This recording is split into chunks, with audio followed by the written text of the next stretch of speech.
You are listening to the Drink Less Lifestyle podcast with Dr. Sherry Price, episode number 87. Welcome to Drink Less Lifestyle, a podcast for successful women who want to change their relationship with alcohol. If you want to drink less, feel healthier, and start loving life again, you're in the right place. Please remember that the information in this podcast does not constitute medical advice. Now, here's your host, Dr. Sherry Price. Well, hello, my friends. Welcome back to the show. I'm super excited that you have tuned in. Maybe this is your first episode, and if so, welcome. And if you're tuning back in and you've been a long-time follower and a long-time listener, I so appreciate you too. And so welcome. I want to share a little bit of what's going on behind the scenes, and I am just getting more excited for the upcoming Women's Empowerment Retreat. My team and I are discussing some of the details, and it's just getting me so excited. So if you tuned in to last week's episode, you know that we have opened the doors to the retreat, and currently there are still some spots available. And if you haven't heard me talk about it in last week's episode, we are really going to be focusing on empowering ourselves. And that requires that we know how to break through our obstacles and identify things that are holding us back from getting that best life that we want, getting those results in our life that we so desire and crave. And a lot of times we're holding ourselves back and we don't even know the ways in which we are doing that. So we'll be identifying those ways during the retreat and then busting through. So breaking through anything that's really holding us back so we can live that elevated, epic life that we desire. So you'll want to join this extraordinary event if you are desiring to live differently, break through bad habits, get to those goals, and live what I like to say, that high quality life, especially if things right now are not feeling high quality to you. They're kind of feeling like just going through the motions. And so you can stay there if you want, but many of us desire to achieve more. And so this retreat is being held September 29th through October 2nd this year in San Diego. And so I invite you to join us. This is an opportunity to break out of those bad habits and create new lasting results that really elevate your life. And if you've already signed up and you plan on attending, well, I can't wait to see you there. All right, so that's the perfect setup to actually today's topic and what I'm going to discuss in today's episode, which is that many of us tend to overdrink when we are not living in pursuit of something valuable or meaningful to us. It's interesting. This just came up yesterday. I was talking to a previous client and she said, gosh, it really resonated with me what you had said about the research is that once we hit about the age of 35, many people stop going after their dreams. Because let's think about that. By age 35, many of us have achieved a lot of the successes that we identified in our younger years that we've wanted to obtain. So we may have gotten married, we may have started our families, most likely we were on to our careers that we want to have in our life. We've collected the degrees or got all the education that we wanted. And by 35, we've hit most of the milestones that we wanted for our lives. So then what happens? We tend to pull back and just rest on our laurels. We tend to say, this is good. And of course, it is good. We should be proud of all that we have accomplished. We should be proud of all the hard work that has taken us so far in our lives. But then what happens to many people is they stop going after something meaningful. And when they stop going after something that's meaningful, what happens is we get distracted with things in our lives that give us that immediate gratification or that immediate pleasure. And that becomes so enjoyable that we get lured by it more and more, and we stop going after more meaningful goals, more meaningful pursuits in our life. Now, it's rare that the human does not want to go on and achieve more. When you talk to successful people, when you talk to people who are accomplishing things, they keep setting bigger and bigger visions and goals for themselves. And it's what keeps them energized and engaged in their life. Because it's meaningful to them, they find value in it. They're fine-tuning their craft so they can help more people. And I think that's what's so noble about humans, right? We love to help each other. I, for one, get great joy out of helping women break free from the bondage of alcohol, break free from having to feel like they need a drink to cope with life. And whatever your craft is, right? You could be a doctor, a lawyer, a teacher, right? Whatever it is that you do and you find joy from that, my guess is it's because you feel like you're giving back to society. You're giving people new opportunities. You're giving them their health. You're helping educate them about how things that apply in the classroom can be taken out into the real world to benefit them and develop skills for them, right? It's all about benefiting society as a whole. And so when I was over drinking, or people find themselves in that over drinking cycle, a lot of times what's going on, and they may not realize, and I didn't realize, is like, oh, I'm choosing this instead of choosing to go after something more meaningful. And so that over drinking habit gets in the way of pursuing higher and bigger goals. And that creates a rub, right? We don't want to be there. And most of the listeners in my audience, we are high achievers. We like to accomplish things. We like to act as our best and highest self. And it kind of makes us feel terrible about ourselves and actually sick about ourselves to be seeing ourselves do something that's not helpful. And we're not able to show up in our best, highest self. And we're over drinking a little bit here, over drinking a little bit there. And then this doesn't feel good to us. And what's crazy is we know on the cognitive level that we don't want this life and we don't want to keep doing this, but yet we keep doing it. And I just remember thinking, goodness, if there can be just like a magic fairy dust that could be sprinkled down over me so I could just get my crap together in this one area of my life, I'm really hoping for that magical fairy dust. I remember being so envious of my one friend that I met, and she said, yeah, I just woke up in the middle of the night and I had this vision, and I think God gave it to me, and it was just not to drink again. I need to avoid it altogether. And so the next day I just stopped drinking, and I never thought about it since. And I remember being so envious of that, going, why can't that happen to me? I'm waiting for my magical fairy dust. Where's my vision in the middle of the night? Where is my dream that I could just give up this alcohol thing? And what I realized is there's no fairy godmother and no pixie dust coming that I actually really wanted. I wanted that constant motivation to be on this certain path where I just wouldn't be tempted by alcohol again. But that's not the way it works for most people. Yes, there are a few people like my friend, but most people, that's not their journey. So what does help most people? And I will tell you, it's this pursuit of living for something more meaningful, where you see that over drinking is just a distraction from getting to that goal. Now, as I'm doing the research for what causes human transformation, as I'm preparing for the upcoming empowerment retreat, I'm learning that this is exactly how humans evolve and grow into a different version of themselves. This is literally how human transformation takes place. And so think about it. If you have a pursuit of something meaningful and valuable to you, and now you see over drinking as an obstacle to getting it, guess what you're going to want to do? You're going to want to drop the distractions that are preventing you, or the obstacles that are preventing you from getting exactly what you want. So we could see this in many forms, right? A person who's sick of sitting on the couch and they're just not able to walk up a few flights of stairs without getting winded and feeling like their health is in jeopardy. And what is their pursuit? They want a better state of health, and they want to get actually in shape and fit. So that's the pursuit that gets them moving off the couch and start walking around their neighborhood.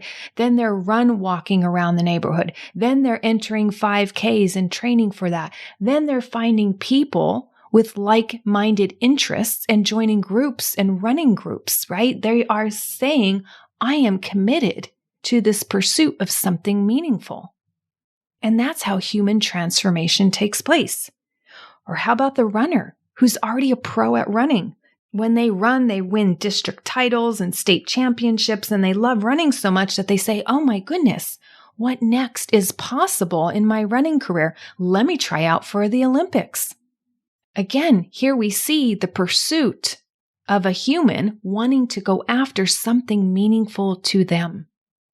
We see this in other ways. Think about kids, right? They may get this summer job that they really can't stand. They hate it so much. It's degrading to them, or they feel that the work is just so awful or misaligned with what they're good at. And so they go out in pursuit of a different job or a college degree or different form of education so they can pursue a vocation and a career that better matches what they're suited to be. They are living in pursuit of something meaningful to them. And I see this in a lot of the women I'm working with right now. They are in pursuit of a better marriage. Their current marriage is not optimal. And actually, it's subpar. They're sick of the yelling matches. They're sick of the ultimatums. They're sick of the crying and the distrust and the lack of emotion and connection, that they are in pursuit of fixing that marriage. And in pursuit of this, they see that their overdrinking is not helping the marriage. They see that it's only hindering the marriage. It's a bone of contention between the individuals. And so human transformation happens when you're in pursuit of something meaningful. That's when your habits and patterns change. And it makes total sense, because when you live a life where you're drinking more than you want, it does feel empty and kind of pointless. It does feel like you wake up the next day going, what is life all about? Just getting a buzz? Just escaping at night? Because we know that temporary chase of a buzz just wears off. And then we're left with the life that we have. And so getting that buzz or a high from alcohol or other substance, right? It's just not pleasure that's sustainable. And it's also not a worthwhile or worthy pursuit. It's not a pursuit that's meaningful. And here's what I find. Many of the women that I work with in my programs, they have such great satisfaction in certain aspects of their life. And many of them are super satisfied with their craft, with their work. They love their work. They find it meaningful. And so I call it their craft. It's what they're good at, right? It's skills that you build and you get really good at something and it becomes your craft. They become good at teaching or operating or taking care of humans, helping others. They get published. They get grants. They're event planners for small business owners. They're really good at selling in their companies. And these are all the hats or the roles that they play at work, and they nail it. They are so good at their craft. And they enjoy it. They enjoy the pursuit of this craft, making it better each day, each month, each week, each year. They're thinking on their feet. They're learning. They're engaging with the job. They're trying to solve problems at work, and they love it most of the time. And then what happens? They come home, and the pursuit stops. Not for everybody, but they just want to disengage and have a drink. And then one drink leads to another drink, and that disengagement just feels kind of nice. And what they may not realize is that they stopped pursuing things in their personal or their home life. They became all about work and not about play or their families or their connection with their husband or spouse. And so life at home just isn't that exciting because there's really no pursuit that's happening in the home environment. They lose focus of that. Now, some of you at this point may hear pursuit as, oh, I have to do more work. And I say that that's not the case. It's not about work. It's about your attention and your focus. It's not about doing more. It could actually be about doing less.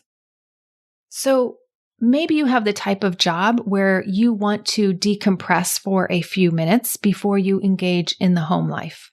I used to have that kind of work.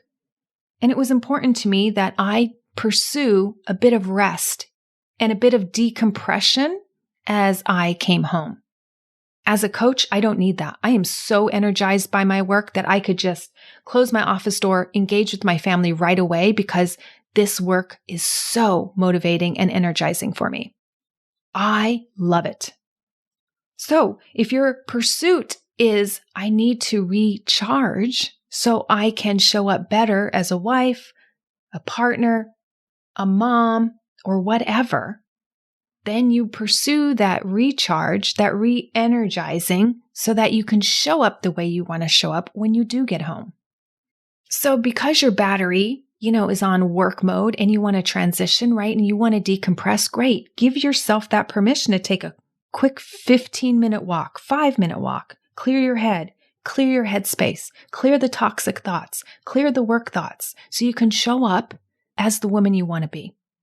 I remember clearing out my toxic thoughts from the day, right? So that didn't burden me in how I showed up in my home life, right? Because if I didn't clear that, I would run to alcohol to say, let me just take the edge off. Let me just turn to alcohol as my way to detoxify my brain, which is an oxymoron, right? Because we know that adding alcohol to your body just toxifies the brain. It kills brain cells and kills neurons. So my brain was just misunderstanding how I had to handle myself. It just got caught up in a bad habit. Now, maybe you come home and if you've got small kids, you want to do the pursuit of something meaningful with the small kids. And maybe that means you bring out that playful side of you.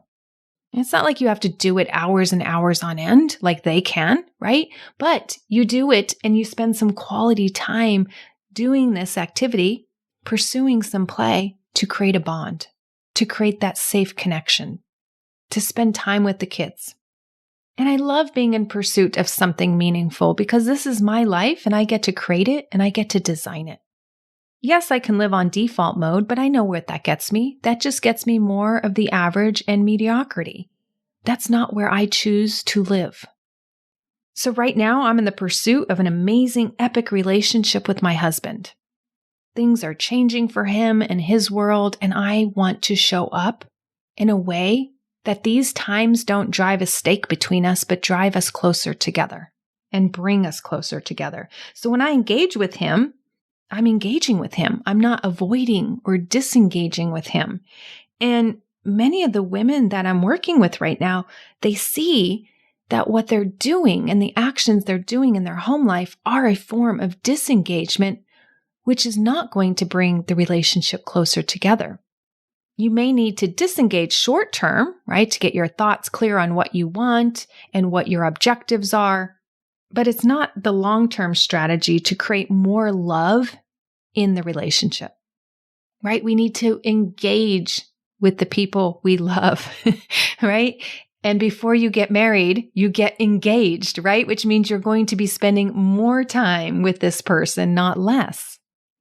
So as I'm working with women, right, if they're talking about cold shoulders or these mean side glances or this eye rolling or this big old sigh or some type of huffing and puffing or hiding how they truly feel or hiding the alcohol or having anger outbursts because of the alcohol or about the alcohol or something unrelated or talking about their spouse behind his or her back and they're doing it with family and friends, it's important to remember that these are all actions that are not empowering them, but it's disempowering them and disempowering the relationship, right? It's not going to bring fireworks back to the relationship doing these actions. And so these aren't the actions that get it done. And I get it. These are habits and patterns that we fall into in times of our life, but these patterns will make it more difficult and more toxic in our relationships. So yes, of course, we can see that these actions aren't going to be getting it done. And they're not also going to be creating the pursuit that they want, which is a world-class marriage that's empowered and loving. And they feel empowered in that relationship as well. And so that's what we want as humans, right? We want to be loved, have connection, have the fireworks back. So we have to start by stopping the disempowering actions, stopping the actions that are taking us further away from those or from that pursuit, and doing actions that are going to get you that meaningful result, that meaningful pursuit. And I'm all about pursuing that. That is the joy of life. And maybe this doesn't relate to your marriage. Maybe this relates to the type of relationship you want with your children. I want to share with you that I had such a sweet moment with my daughter this morning. We had an event at her school last night, and I got a chance to meet a lot of her friends and a lot of the people that she hangs out with and their parents. And I really enjoyed it because it gave me context, right? Context about, oh, here's who she hangs out with. Oh, this is how they dress. This is what they're talking about because they were by us and then not by us and then by us again. And we were kind of eavesdropping on what they were saying as parents. And it was just fun to see her interact in a social way again because I haven't been allowed to be on the school campus for 2 years. And so as we're coming home last night, I said, I just really enjoyed meeting your friends and getting to know their parents and just hanging out with you. And so this morning when she woke up, she came out of her room and she hugged me and she said, Mom, you get me. And I like that about you. And I just thought that was the sweetest compliment because I am in pursuit of a great mother-daughter relationship. And so I know that going around judging her and criticizing her and pointing out flaws and saying this is where you could do better and you're not making the mark here, I know all of that won't lead to this world-class relationship that I want with her. So why would I do it? Now, when you hear this, I don't want you to think that I don't share my opinions with her and I put everything in a positive light. That's not what I'm saying. What I am saying is I do things in a way that doesn't sever our relationship because I am in pursuit of an epic world-class relationship, and I know that. And so I don't want to jeopardize it. Now, I haven't always thought this way because nobody brought this into my awareness until I started working with a coach. So for the past few years that I've been building this relationship, building this pursuit of what I want with her, I realized that the ways I had interacted with her were just backfiring. They were taking me further away from my pursuit with her, and that's why I got so frustrated. You may have heard on previous episodes of this podcast is that I tried to control her tantrums and I tried to get her motivated at school and I tried to get her to get better grades. Do you see all the things that I'm saying right now? I tried to get. And humans don't like to be controlled. And so all these forceful ways, all these awful words, all these ultimatums, all these ways that I was speaking was killing our relationship, and it wasn't creating the results that I wanted. And what did I do? Thinking I'm ineffective, there's no way to help her, I just drank. I didn't see how I was causing my own misery. And what I learned is, my pursuit was just off. It wasn't the right pursuit. I wasn't going after something valuable and meaningful, to be honest. I was going after do something to make me happy. And she felt it. She knew it. It's the wrong pursuit. And because I've lived it, I can see it. I could see it so quickly. My clients are like, how did you pick that up so quickly? And I'm like, because I've been there. And you can stay here, but it's not going to get you your goal and your meaningful pursuit. And so, would you like to change that? And of course, they're like, yes, I'm all in. I just thought I was doing it right. Of course you were. That's why you were doing it. And so I love The Famous Habit by Stephen Covey, right? Begin with the end in mind. It's a similar concept. What is your end result? And as I plan out for my year after year, I have a pursuit in my business. I have pursuits in my personal life. I enjoy pursuits at work and in my personal life. They give me meaning. They give me joy. They help me see where I'm going. They help me see what's on the path there and what's off the path. How about you? What are your pursuits? Are you taking actions that take you closer to your pursuits? Or are they actions that are actually taking you further away? Because here's what I want you to get from this podcast episode.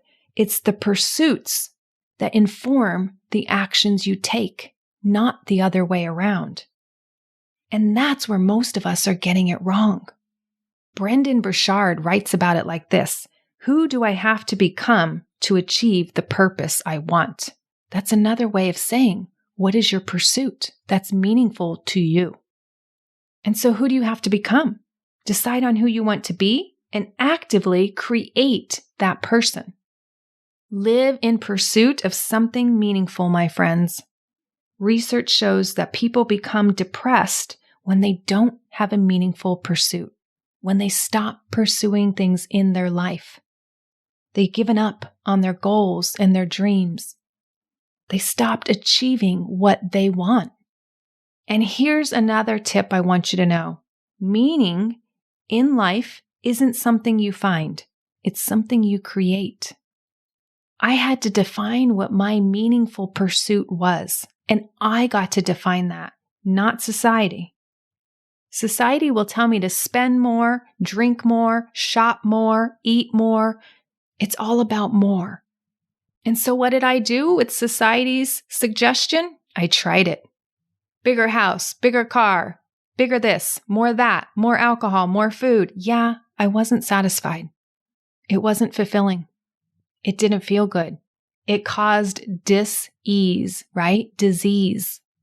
Caused weight gain, me to feel bad about myself. And here's another reason why finding meaning in life is so important. Because if you don't, you struggle with feelings of mediocrity and gripping misery. Because you don't know what you stand for. You don't know what you're going and working towards. And here's also what the research shows about that. It shows that working hard towards a goal that truly matters to you is one of the best ways to enrich your life. We all want an enriched life. What does that mean to you? Is that losing 10 pounds? Is that losing 30 pounds? Is that solving this drinking thing and getting it under control for good? What is meaningful for you? And you may already know the answers to that. Great. Go after your meaningful goals. And if you're like me and you're just stuck and you didn't know what you really wanted and you thought you were on the right track, but you needed help to clean out your brain and sort through it all because you don't know how to create your version of an enriched life, well, then I invite you to work with me. There are 2 ways you can work with me, either in EpicYOU or Drink Less Lifestyle. Because here's what we know. Enjoyment in life comes from living your meaningful pursuits. All right, my friends, have an empowered day, and I'll see you next week. Thanks for listening to Drink Less Lifestyle. If you're ready to change your relationship with drinking now, check out the free guide, How to Effectively Break the Overdrinking Habit, at sherryprice.com/startnow. See you next week.